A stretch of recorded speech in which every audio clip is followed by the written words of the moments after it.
A number of people have written to me at different times, and they've talked as if there was a distinction between political life and spiritual life.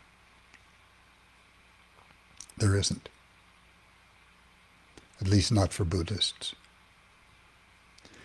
Anything that you do where you follow the precepts, you follow the Eightfold Path,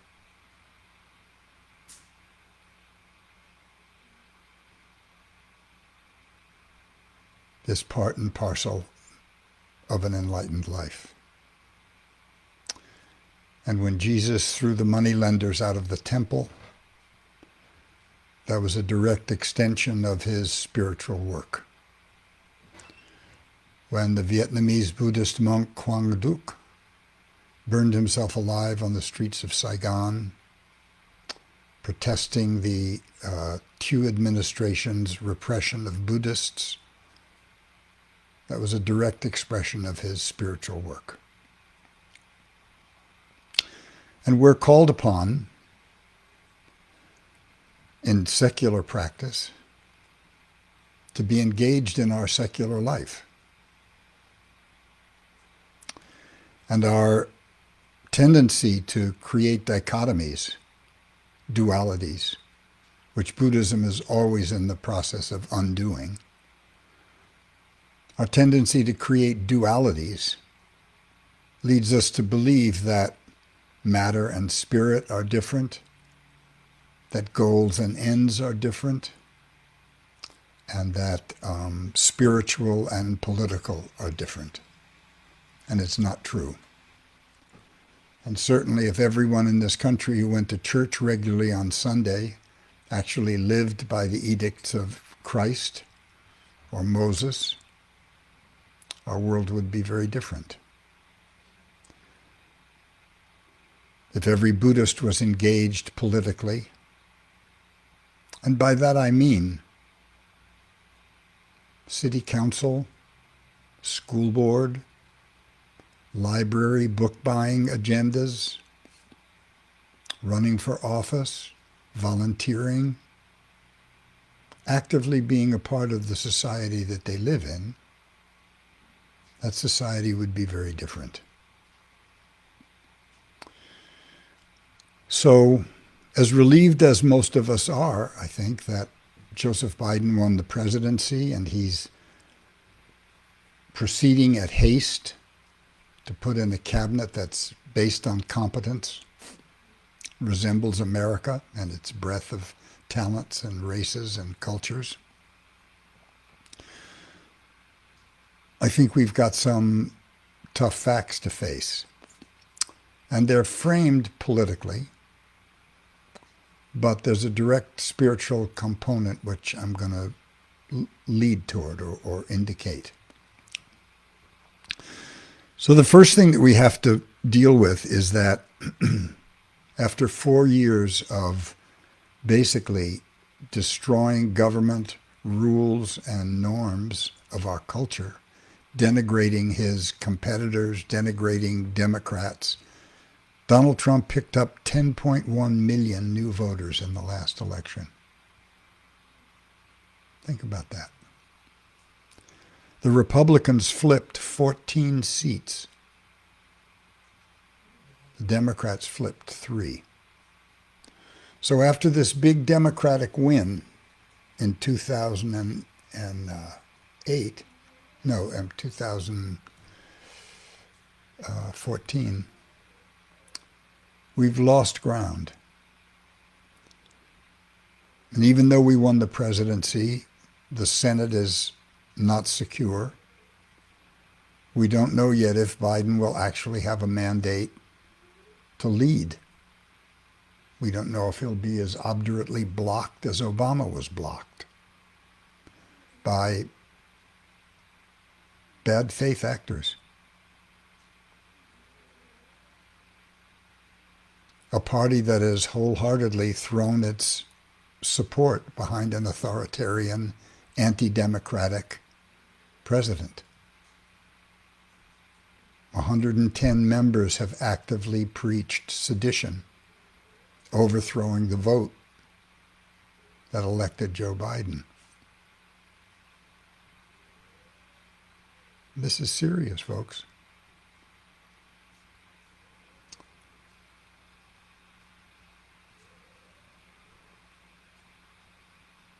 And there's one thing that will not help us at all, and that's anger. If you throw a rubber ball at a wall, it bounces back, but almost the same amount of energy. A little bit's lost in the bounce. If you throw a rubber ball into a sheet, it's tangled up, the softness takes it down to the ground. We have to face the fact that the country is almost equally divided. There's no way that we're going to banish people that we disagree with. There's no way that anger or macho posturing on either side could produce anything more than a civil war. And it's not inconceivable that we could make America look like the streets of Iraq or Yemen if things proceeded badly enough. It's also probably true that President Trump will pardon himself, that he will claim that he's protecting himself against investigation by a fraudulently elected government, and let the courts decide if it's constitutional or not. It'll keep him in the news. It'll keep him going. It'll save him from declaring a loss. And it's also probably true that he's not going anywhere. He's going to remain a shadow president to the best of his capabilities. And he'll be dogging Joseph Biden and all his appointees, throwing stones from outside the tent. And our anger will do absolutely nothing about it.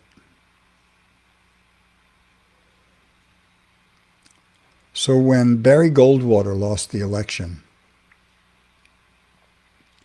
1964 maybe, I don't remember, early 60s, the Republican right got serious. And they began showing up for school boards, library councils, city councils, running for dog catcher, basically infiltrating the government at the most local levels. While many of us were out in the streets protesting the war in Vietnam and being morally upright, or living communally and trying to establish new models of life that would be less exploitive, less destructive of the environment, less repressive to women and gay people and people of color. The Republicans were consolidating power. And they took the disturbances that we created.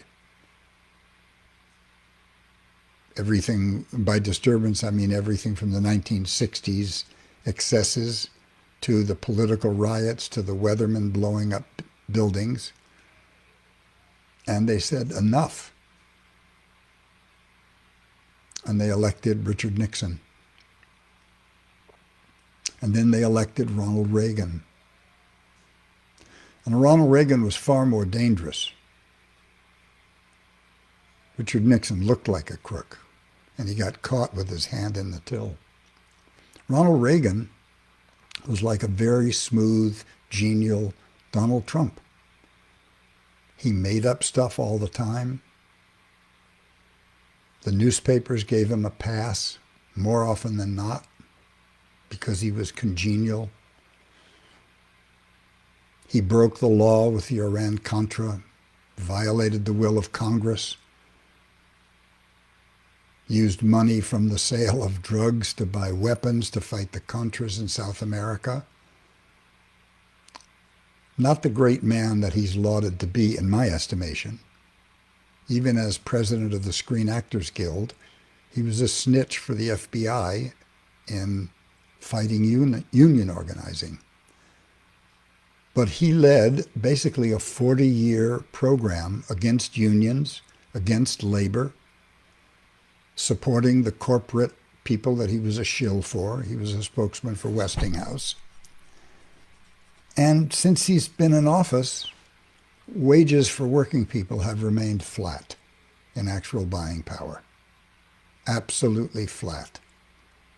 Corporate salaries have gone up by 700%. Corporate profitability has gone way up.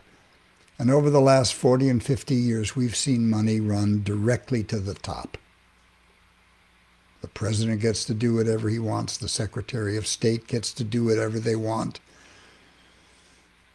There are more billionaires here than perhaps any place on earth. I read today, I think it was 90 million people don't have health insurance. 40 million children are food insecure. Food banks are going broke.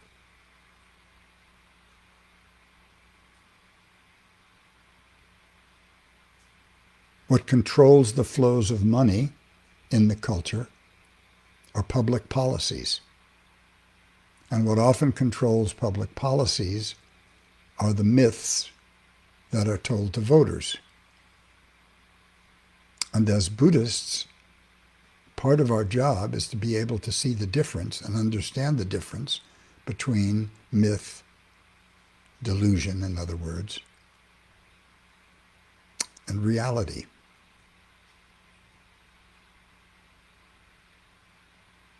For instance, this is a hopelessly radical position, but I've never understood the dignity that comes from begging for a job.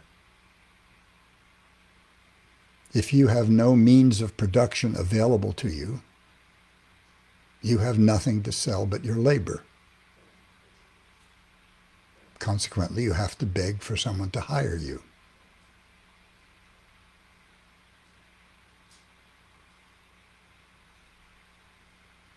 If America was actually a capitalist country, all of our citizens would own property or patents or reserves of capital that would generate money. But we're not a capitalist society. We're a capitalist society for the very wealthy, and we're also a socialist society for the very wealthy because government serves their interests. And government serves their interests because they pay for the elections. They paid 60% of Obama's election, despite the 40% of small donations he got and the fervor that's directed at getting our votes. But our votes are basically hall passes to send people to Washington. And once they get there, their real work is repaying their donors and raising enough money to do that and doing enough loopholes in legislation that will aid their donors or tax breaks for their donors. And doing that for 50 years has created the divide where we are. And I would argue that it's that divide and it's that abandonment of rural people, union people, the people we're calling essential workers, that put Trump in office. And the Democrats are as equally guilty of that as the Republicans. It was Jimmy Carter's Federal Reserve Chairman, Paul Volcker, who raised interest rates 5 points in a single day. And the unintended consequence of that was the bankruptcy of hundreds of thousands of family farmers who had been told by the government, by the Department of Agriculture, by all the ag agencies, to get over their grandfather's fear of debt, that their rising property values would protect them, invest, borrow, buy big equipment, and farm fence row to fence row. And they did it.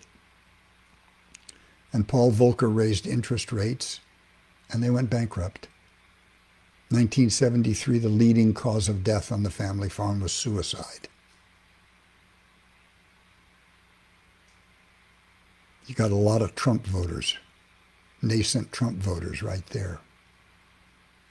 About a decade later, they loosened the regulations on banks, and the savings and loan scandal stole $250 billion of people's personal savings and pension funds. I think 5 people went to jail. But you got a lot of Trump voters right there.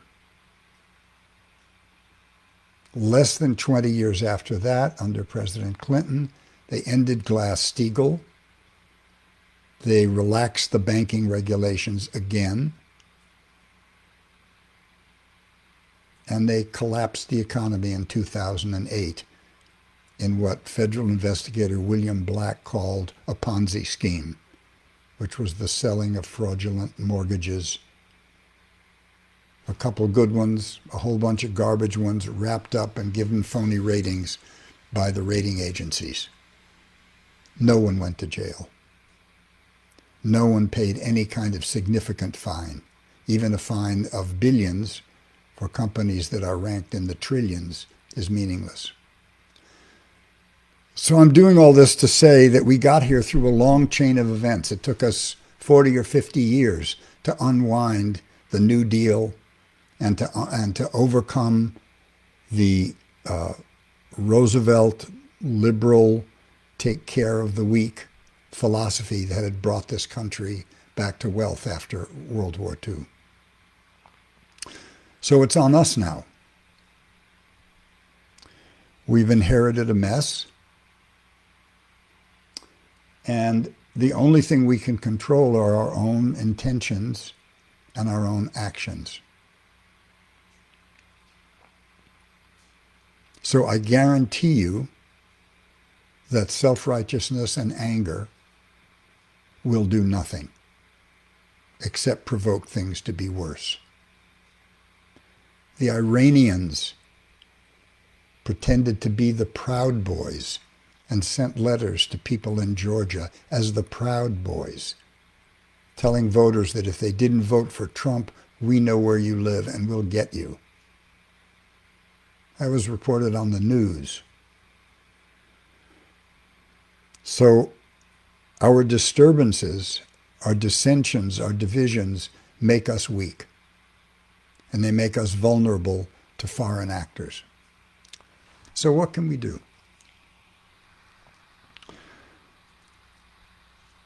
I'm not suggesting we just sit down and shut up. I'm a big believer in civil resistance. But in order for civil resistance to be successful, you have to know who your audience is, and you have to know what your intention is. And I'll tell you who your audience is not. Your audience is not the political class, and it's not the police when we protest the death of George Floyd.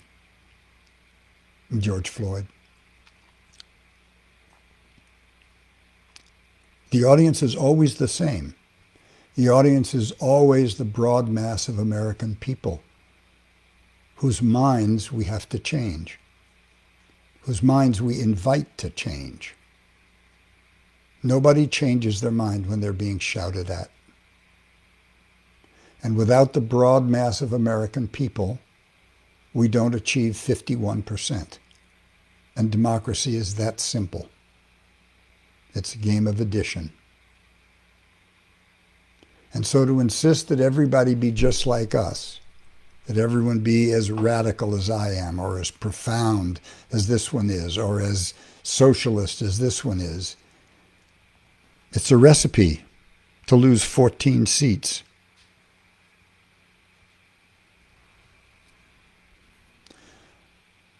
Current protests, in my opinion, have lost track of their audience. And I saw this during the Kavanaugh hearings, when there was a senator, I think it was a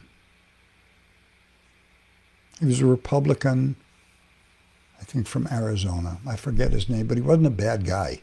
He was having trouble. He was going to be leaving, so he was speaking his mind.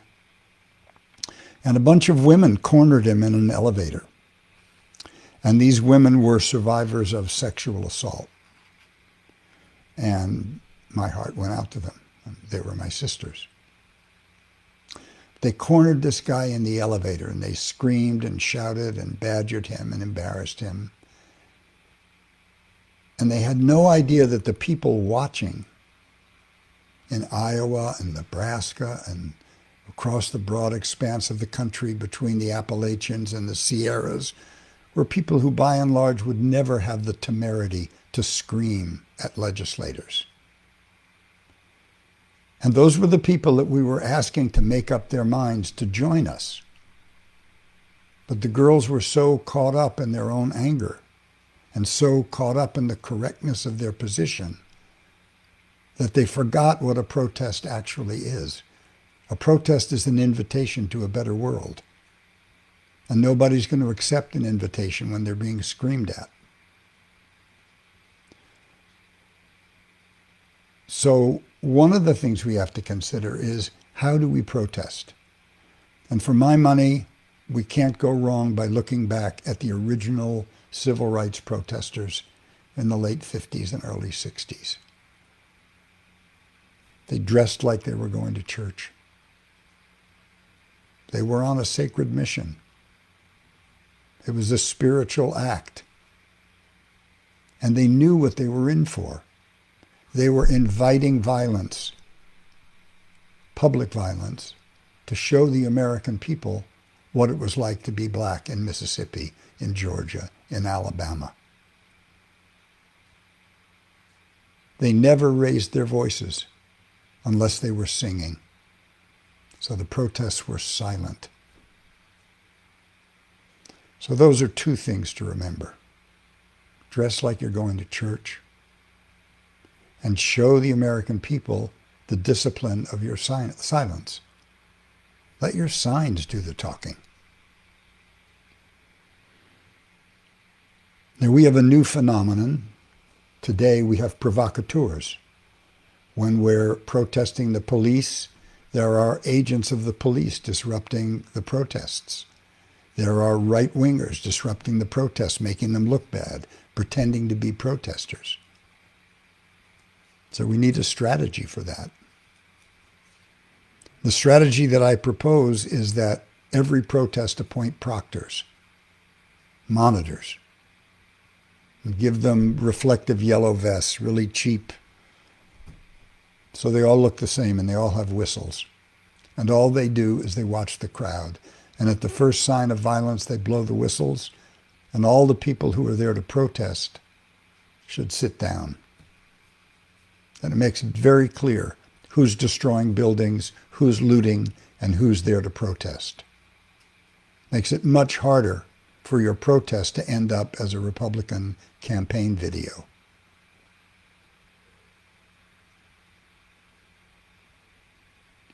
So that means understanding your audience and understanding that a protest is an act of theater. And the theater is to invite people to change their minds. You can't force them to change their minds. You can't yell at them to change their minds. You can't threaten them to change their minds. You can inspire them to change their minds. You can make them respect you. And you do that by doing what's difficult. Wearing your best. Doesn't have to be tuxedos. Clean, good order, put together. Being silent, letting your signs do the talking. That will show them how disciplined you are. Sitting down at the first sign of violence and difficulty. Let the police act out their fantasies on the people that are actually destroying the neighborhoods. And finally, go home at night. The darkness gives too much shelter to bad actors. If you're serious, go home.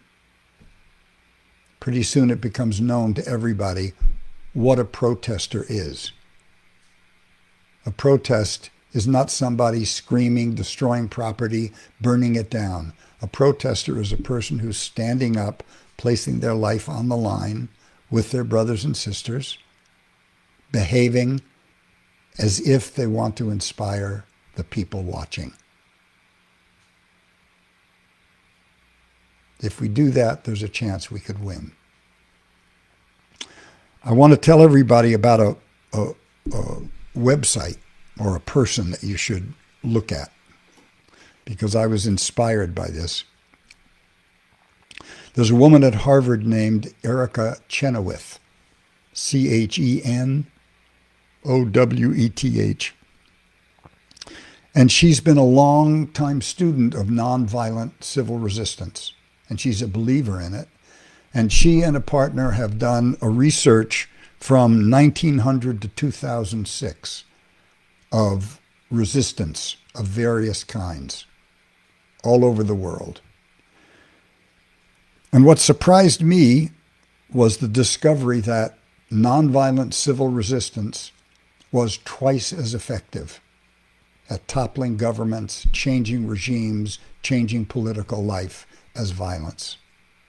Violence spun out of control all the time, broke into factions, broke into craziness, destroyed the culture it was after. But if you look at some place like Czechoslovakia, the Velvet Revolution, everybody came out. And it was just obvious there were too many out there to be ruled. So I urge people to look up Erica Chenoweth and look up her book, Why Civil Resistance Works. Because my feeling is that we're going to have to adopt those strategies.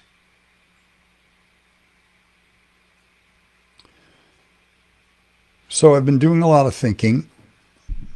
I'm almost done today, but I want to just float an idea out there. The first thing I did was I put a petition on change.org, inviting people to sign.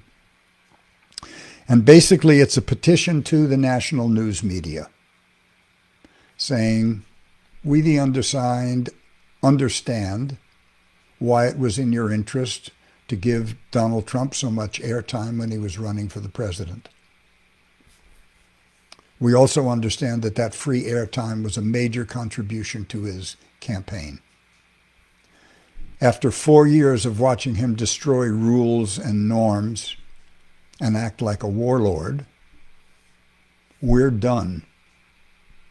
And once he's a citizen, we don't want to see him on television anymore.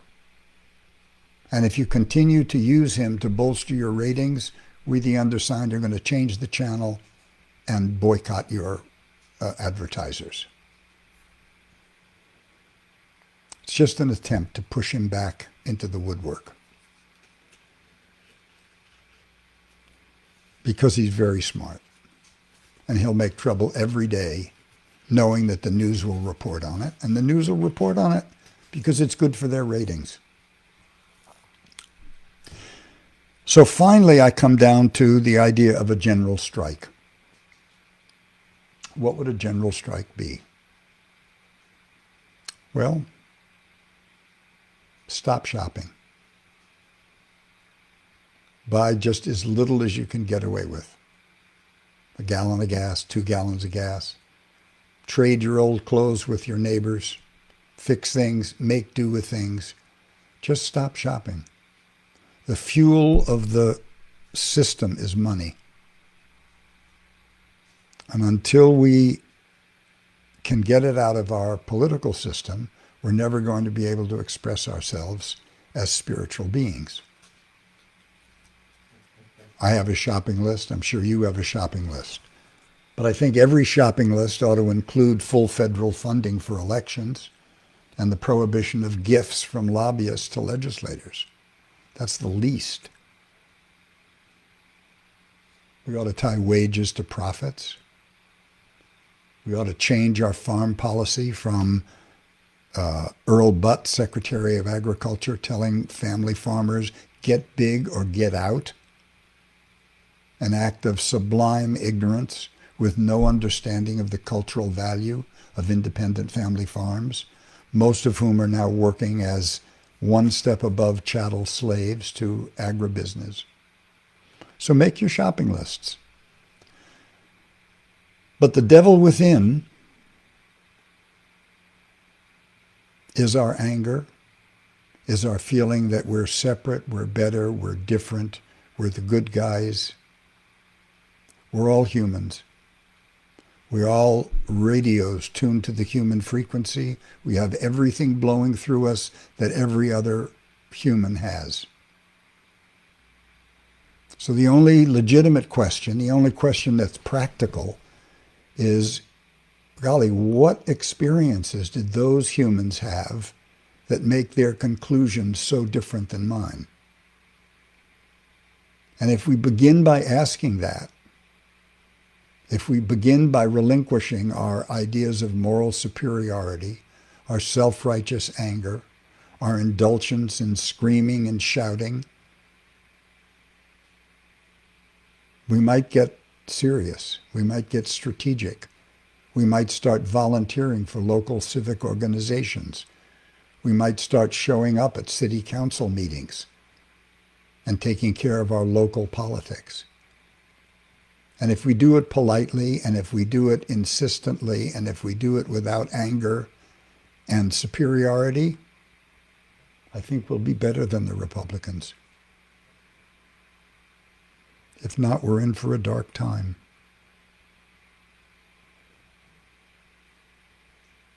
So I urge you to sit every day. I urge you to go down to ground zero. Let your mind waves just calm down, so that when you go out the house, it's a new day, it's a new person, and the entire situation is new. And you can greet it with calmness and with clarity and with courage. Remembering, 51%. Inviting people to change their mind. Inviting them. Being the example they would want to be with. Being the example they would feel comfortable allowing their children to be with. Anyway, those are the kind of things that are on my mind. Thank you for indulging me. Thank you for showing up. I'm going to do the little metta prayer. May all beings be filled with loving kindness. May all beings be free from suffering. May all beings be happy and at peace. May all beings be filled with loving kindness. May all beings be free from suffering. May all beings be happy and at peace. May all beings be filled with loving kindness. May all beings be free from suffering. May all beings be happy and at peace.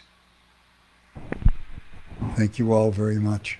Please stay safe. Take care of one another. Stay happy.